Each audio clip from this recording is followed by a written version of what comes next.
Boxing is a wonderful sport, and throughout its long history gave us boxers who thrilled audiences with their spectacular fights. But time is relentless, and for each fighter there comes a moment when you need to leave the ring.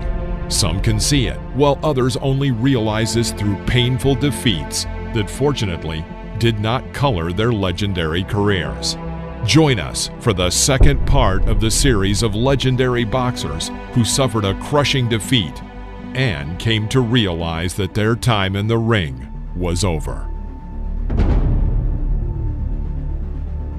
The winner by knockout victory and new WBC Super Bantamweight Champion of the World, Erik Morales. Erik Morales was without a doubt a legendary boxer. In 2018, he was inducted into the International Boxing Hall of Fame. Fans will forever remember his legendary fights with Manny Pacquiao and Marco Antonio Barrera, which are inscribed in golden letters as one of the greatest trilogies in boxing. In the ring, Erik Morales was a worthy representative of the Mexican style and was not afraid to go in and exchange blows, and always bravely fought to the end.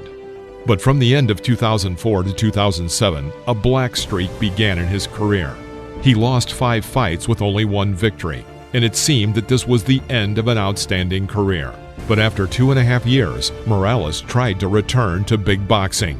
And even if everything went well with his average rivals, it was the skilled opponents who were the real problem.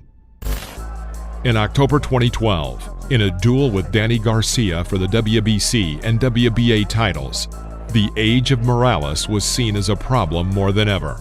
Just not doing much. Looks a counter there and missed twice. It takes 3. But just a great crowd here. Both men landing excellent rights and good body punches. So this fight heating up already. From Morales. And right hand by Garcia. Good right hand by Garcia right there. Yeah, after Denny's finished. Why not? Good strategy with a guy who had to lose some weight. Beginning to be this dismal. Not more than 10 years younger, his opponent was much faster and functionally stronger, which resulted in this being the last fight of his career. Morales lasted only 4 rounds. In fact, he stumbles back to Garcia's corner. Yeah. To the top of the head.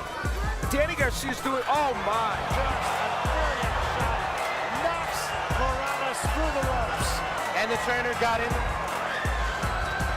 And this is a case of the king is dead, long live the king.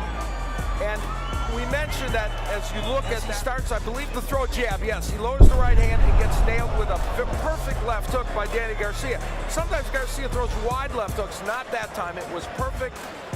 He wants to thank the crowd for all their support throughout the years, and this is his last fight in the United States. You will not fight in the United States again. Will you fight outside of the country again? Will you go back and fight a final fight in Mexico? ¿Última pelea será en México? I want to say bye-bye in Tijuana, Mexico.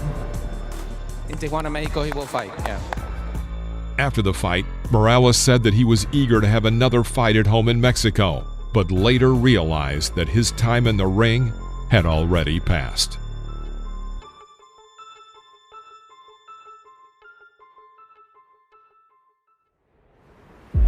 The winner by knockout victory, still undefeated, still the IBO light welterweight champion of the world from Manchester, England, Ricky Hitman Hatton.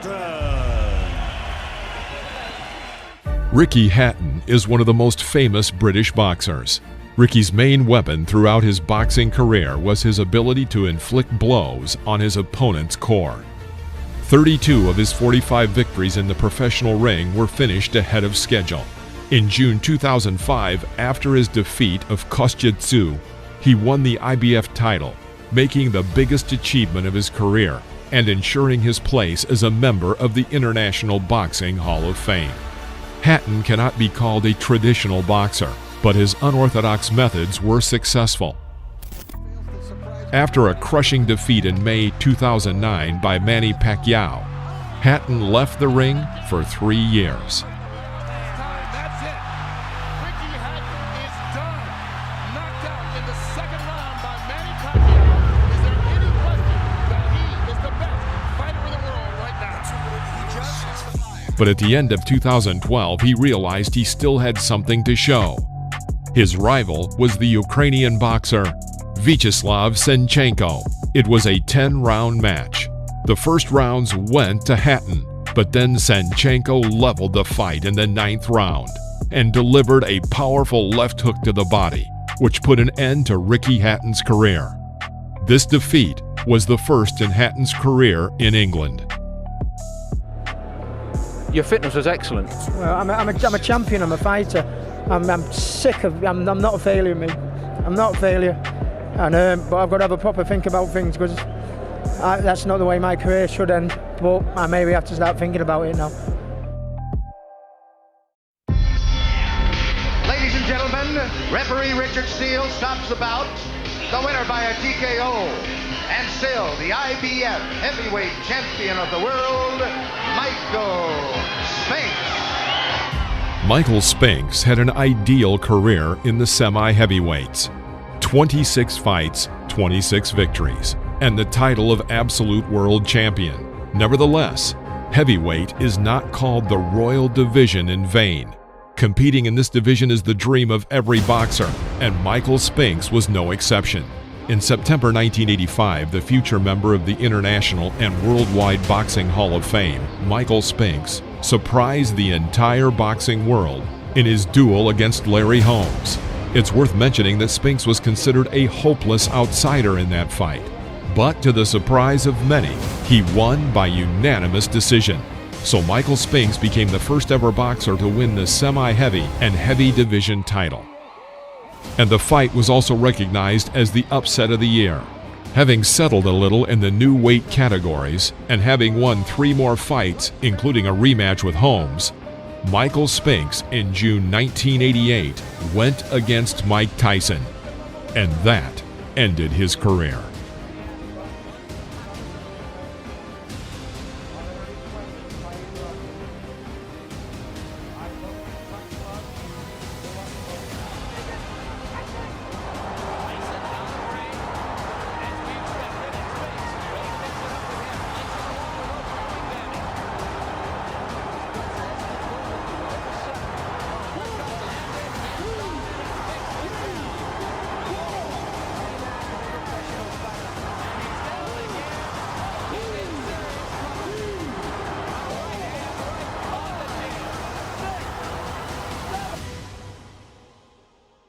After Spinks got up after 1 knockout, tried to fight back, and had nothing.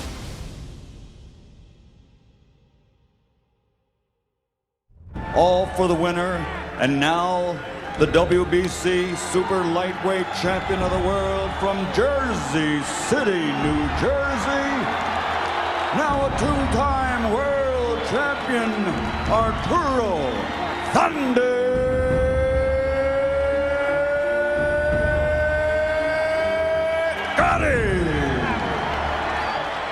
Arturo Gatti is known by every boxing fan. This is a boxer for whom the words "I can't" or "I surrender" are not in his dictionary. He always fought to the end, always did his best in the ring, being considered one of the best warriors in boxing history. And his legendary trilogy with Mickey Ward, featured in a separate video linked below, was just a masterpiece and a symbol of courage, iron spirit, and the will to win. But time is unstoppable, and even outstanding boxers are not able to escape it. In July 2007, Arturo Gatti met Alfonso Gomez, who would not have been able to compete with the young Arturo. But on that day, at 35 years of age, Gatti was already at the end of his prime.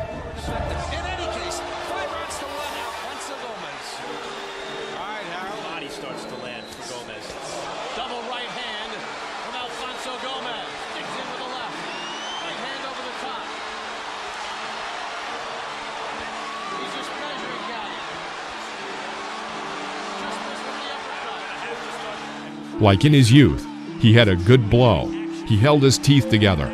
He held to the last. But everyone has a margin of safety, and for Arturo, this ended in the 7th round. It was hard to believe that Arturo Gatti could end his career quietly. No, he was a warrior, and soldiers fight to the end.